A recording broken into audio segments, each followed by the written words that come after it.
आम्ही तिकीट काढली आणि माझी फ्रेंड बघा काय बोलते, आम्ही चाललो आता बँड्राला आणि हे माझे बेस्ट फ्रेंड्स आहेत.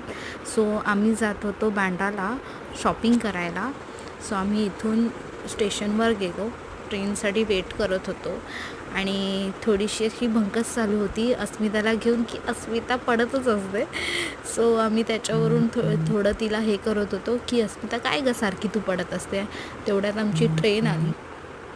ट्रेनमध्ये अस्मिताने आम्हाला कडा दिला, सो ते घेतला. आम्ही तिथून निघालो, शॉपिंग वगैरे केली, खूप सारी शॉपिंग केली तुम्ही बघू शकतात. आणि आम्ही इतकं थकलेलो, आम्हाला भूक पण लागलेली. ह्यानंतर आम्ही BKला खायला गेलो, ऑर्डर वगैरे घेतलं, खायला वगैरे घेतलं, खाल्लं वगैरे. खूप जास्तच भूक लागलेली. आणि त्यानंतर आज शिवानीने घेतलेलं मॅक फ्लोट.